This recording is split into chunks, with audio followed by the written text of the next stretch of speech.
Hello, my friends. It's Jonathan at the Piano Lesson, back again with another installment for our little exclusive group. Today I'm going to talk about an iconic tune at the suggestion of Francesco. And this is one of those tunes that probably everyone should know, Tenor Madness by Sonny Rollins. And if you don't know who Sonny Rollins is, that would be a good place to start. Quite the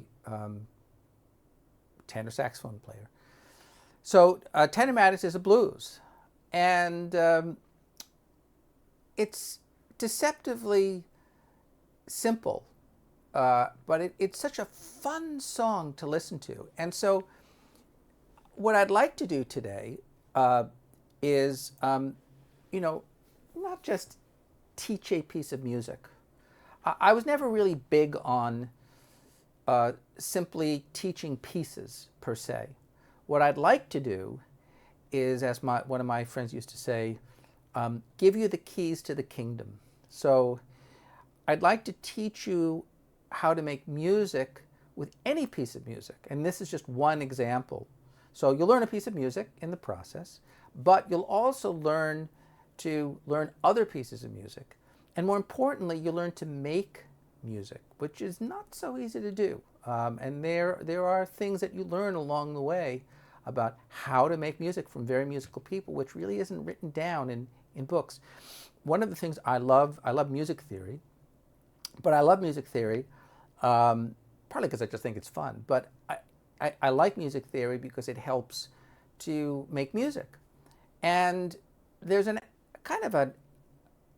aspect of music theory, I suspect some people might call it form and analysis. It's a fancy word. But what I like to do is talk about, why does a piece of music sound musical? What draws us in? What are the characteristics about it? Because the big challenge with any piece of music is to form a connection to it, to form a relationship with it, and in turn take that piece and communicate it to an audience so they can form a relationship with the piece as well. And of course, most of these pieces, probably all of them, we haven't written. So they're not our pieces, and we have to learn to make them our own, just as an actor might learn lines, let's say, except they're musical lines. And some of the music theory aspects. So let's kind of jump into this, and I'm going to play the tune a little bit, and I'm going to talk about some of the things that I find very interesting about this piece. And I'm going to write a little bit of this down here. Let's see. Here's the top line. So this is in B flat. It doesn't have to be in B flat. By the way, this is a great piece to transpose, and because it's very straightforward. It's in 4.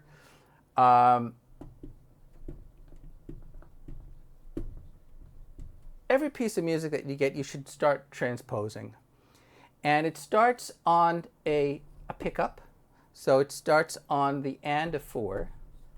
And you have an eighth rest, followed by a quarter note. So it's D, B flat, G. By the way, that's a quarter note. Eighth note, and then quarter note. And writing music out by hand is a great way to learn music. I really encourage everyone to do it. Get away from the computer stuff, okay? It'll kill you. I do use the computer a bit, but that's really this is a double bar, thin double bar. That's really the premise of the tune. 1, 2, 3, 4, ba ba bo da. That's the phrase. So the musical phrase starts before count 1. Here's 1, 1 and 2 and 3, 4 and. 3 and. We don't hear the and because it's a quarter. 3 and 4 and. 1, 2, 3, 4. And typically when you phrase things like that, you have a quarter note before an eighth note. It's not a bad idea to slur those and play that short with an accent. Okay? Even though it's a quarter note, probably don't play it if you see it in music. Ba ba ba da. You probably don't play. You don't hold that out. Dee da do da. In fact, you might even emphasize the eighth note previous to it. That's a tenuto mark. Francesco knows what tenuto is. He knows all the Italian words because he's Italian, and I'm not. And I wish I knew how to speak Italian. But here we go. So, D, da, 1, 2, 3, 4. That's not, we don't do that. And. Upbeat. In music, we call that an anticipation. All right? So when you anticipate something, it comes before when you expect it. It's one type of what's the word I'm looking for? Syncopation. So jazz is all about syncopation. Something that's syncopated is really accented. It's the use of accents, typically on weak, W-E-A-K, on weak beats. Weak beats. Right. So a weak beat is anything other than 1, 2, 3, or 4. Ironically, what's the most important thing about this piece? Is it the syncopations? No, it's actually count 3, and you'll see why. 2, 3. Whoa! I just tossed my marker across the room. It just flipped. Holy smokes! I'll have to find it later. Is this right? Yes. Okay. I'll have to find that later. I don't know where it is. It just flew out of my hands. 1, 2, 3, 4, and but up, right? And on the piano, when you have staccato short notes coming up from the keyboard from the elbow, okay? Bop, bop, bop, bop. That's a quarter note. Bop, bop. So you could hold that. Bop, ba, da, da, bop, ba, da, da. Now what is that? That's a G minor triad, all of that. So that's a good way to remember it. We're in the key of B flat, right? What is the relative minor of B flat? Well, it happens to be G minor. The relative minor is G minor. That's the relative minor. So that's not a bad way to remember. Relative minor is 1, 2, 3, 4, 5, 6, a major sixth up or a minor third below. But if I could encapsulate that whole tune as one chord, it's G minor. So you could think of it as being built on the 6th degree of the scale, possibly. That's one way to think of it. Little tricks, because there's so many tunes we need to know and learn and remember, and it's just hard to remember everything, you know. So that minor chord. Now, notice the next note is D flat, and you want to guess what the notes are? That's the notes. And what chord is that? That's G diminished. So you have G minor. Let's see if I can kind of just crunch that in. D, bop. Yeah. Bop.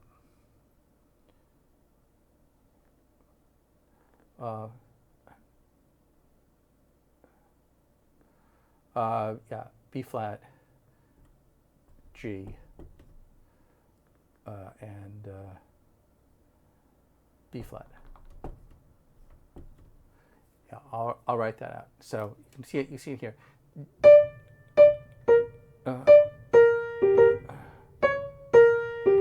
Notice I'm holding that quarter, and on the piano you can do some interesting things because you can play more than one note at a time.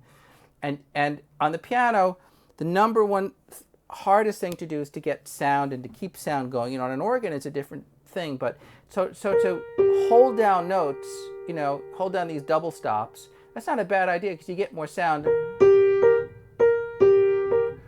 You don't do that. The sound ends up sounding very detached and mechanical when you do that. If you do this, it's a lot nicer.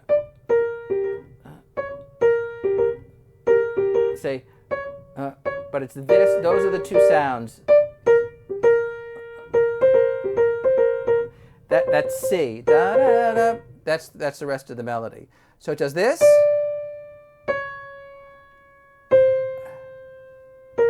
That's really essentially the melody.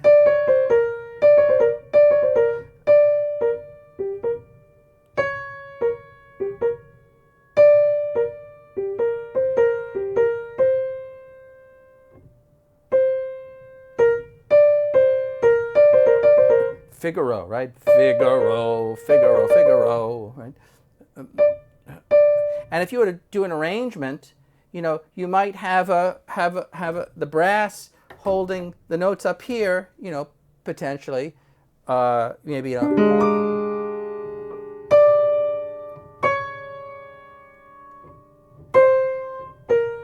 that's a possibility. All of these things are fuel for your improvisations, ideas for your improvisations.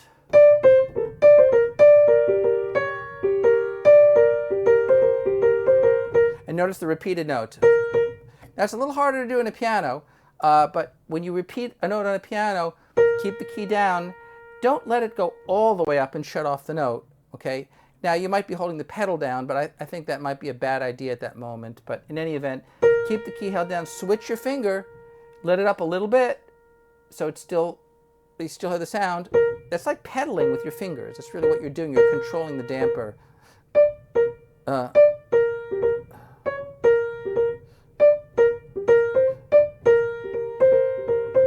Notice I'm playing those real legato. I'm kind of smearing those together.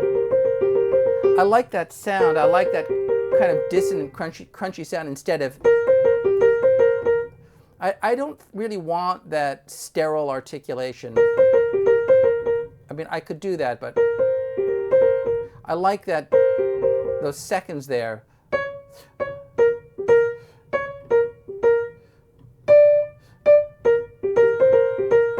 So notice we have the theme, the G minor theme, which goes to the G diminished theme, and back to the minor. Then it flips, and we have the diminished theme first.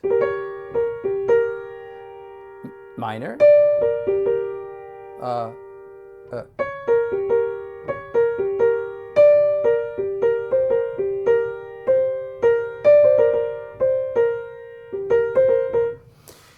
And so that's the first four measures, and then the next four measures, and then since it's a 12-bar blues, we have four more measures. So rather than starting on the D or the D flat, we're going to start on the C. See, there's your theme. The whole piece is that. That's the whole piece. All right. So you have.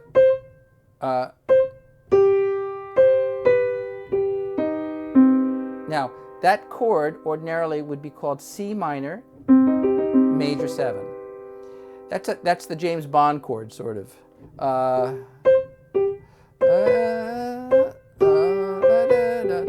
And the fingering on the piano, right? These are saxophone tunes, so sometimes the fingering doesn't particularly lay well for a pianist. That's certainly easy enough to do, but if you do, you could go 5/5 possibly.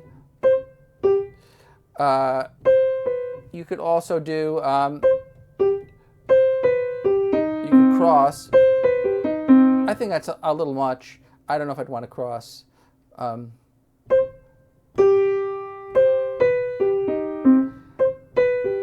just have to figure it out for yourself. And then, but 5/4, that's important, right? So it's, I would probably do, you could do 4/5. That's a possibility. I'm a little bit twisted at the piano, so I'm not 100% certain what fingering I'd want to do. You'd think I'd know by now, but I don't. 5/4, maybe, no, I don't know. 4/5. I know it sounds crazy, but 4/5 could actually work better. 4/5, 4, 4, because you want that. You want to hear that line.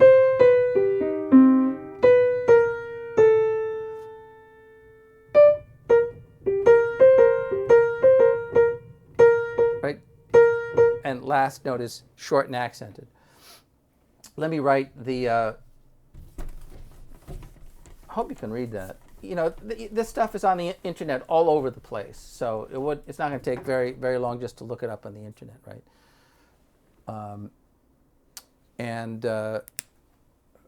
Let's get the last line of music in here. This was the C. That's the end of the previous measure. C, eighth rest. G, C, eighth note. B natural. B, G,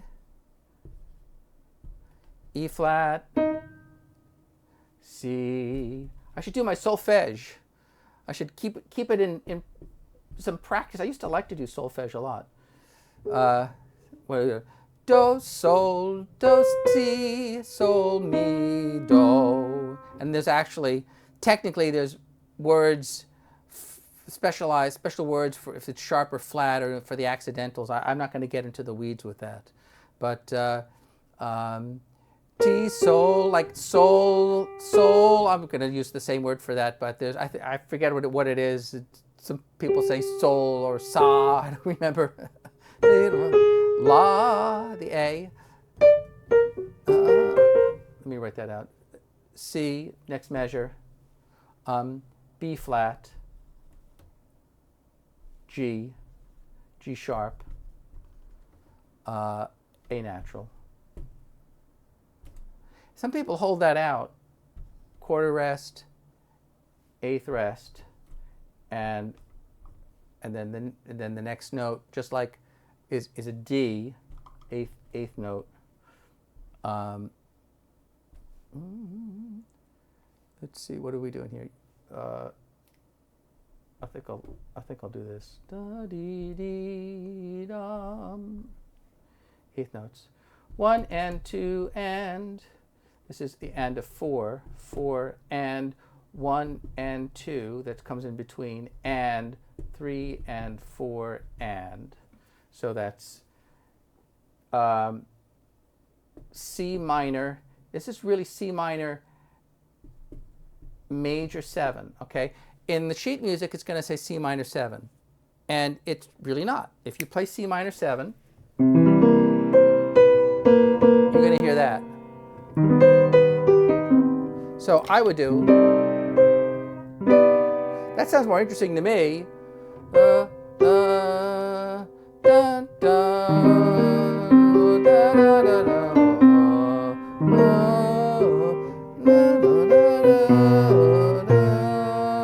And then you finally get to the F. In the sheet music, they're going to have the F over the B flat, and that's wrong. They're going to put the F like that. No, it's totally wrong. You have to use your ear. It resolves on the count 3. 3, 4, and 1, and 2, and 3, and 4, and 1, and 2. And it's actually the and of 2 is when you play the F. That's pretty important. Da, bo, do, do. It's a little detail, but the piece is never quite going to sound right, I think, unless you do that. C minor major 7. You might do, you could do something like C minor, da, da, da, C minor with, how did I write that? C minor with B in the bass, da, dee, dee, da. C minor with B flat in the bass, ba, do, do. F7 with A in the bass, right? That's a nice descending line.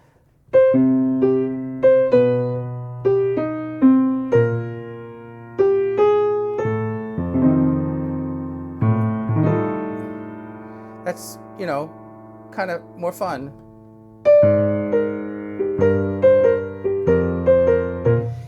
Now, in the sheet music, again, they're going to have after the F7 chord, they're going to have B flat 7. Well, it is B flat 7. But again, why go back to a root position chord? It's going to sound kind of, dull and predictable. Why don't you use some counterpoint and go, and of course the B flat 7 chord is going to be on the and of 4, 1 and 2 and 3, 4 and, the and of 4, that's where the D is, 3 and 4, D ba ba dee da doo dee bo doo da da ba, B flat 7, and let's play A in the bass. All right, that's what we call counterpoint, my friend. That is voice leading, V-O-I-C-E, voice leading. Right, that's taking the chords and making them make sense.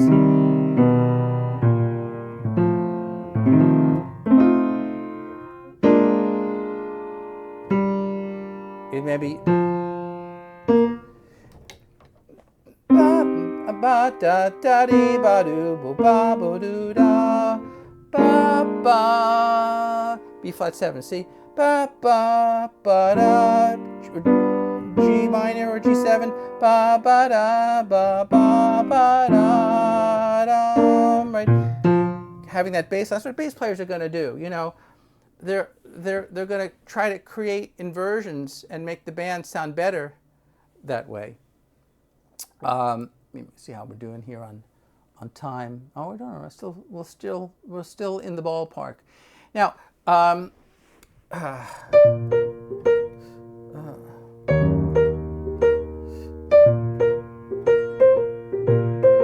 let's do quarters.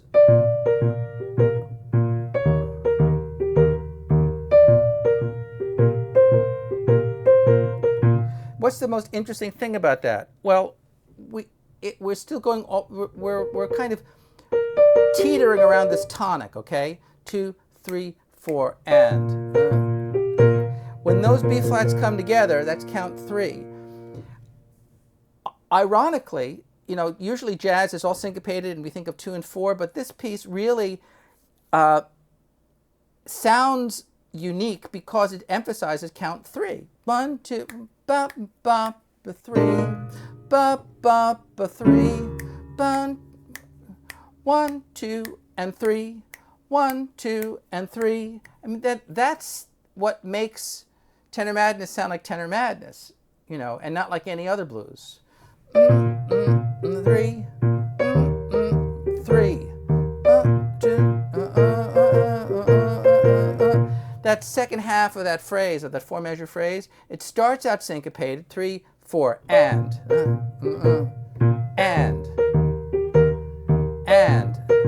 1, 2, 1, 2, 3, 4, and it flips. It becomes unsyncopated. You start hearing the B flat on the beat, and then it goes off the beat. So for the first half, it's syncopated and then on the beat, right? And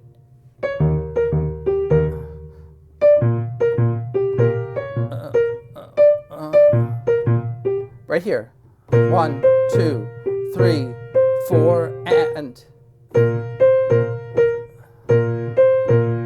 that syncopated note, that repeated note, that really emphasizes the syncopation. That really helps to accent that B flat.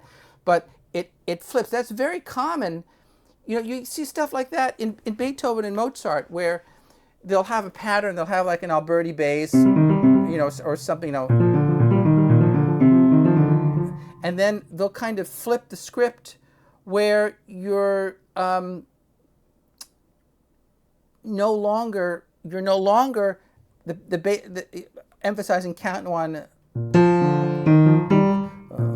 They might be holding the top note as an example.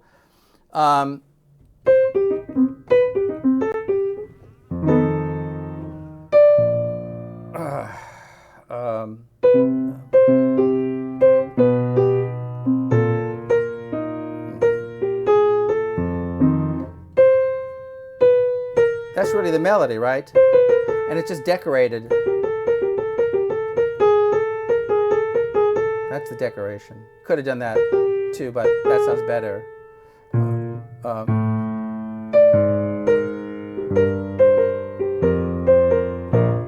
That's the bass I would use. You know, everybody knows this.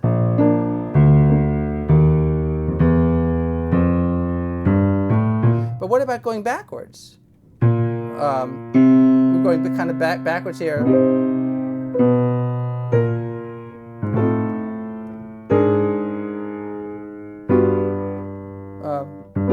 Or C. I don't know. Probably not. Huh? Right? So going backwards.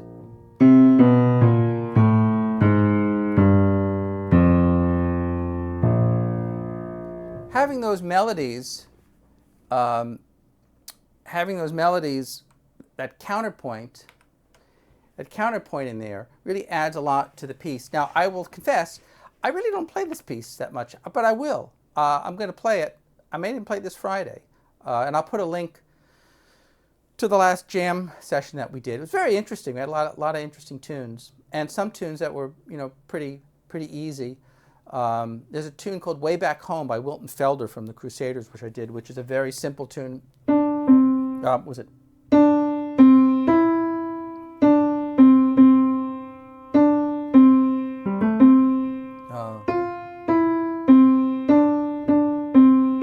Very simple tune. You could probably learn it, you know, in a few minutes.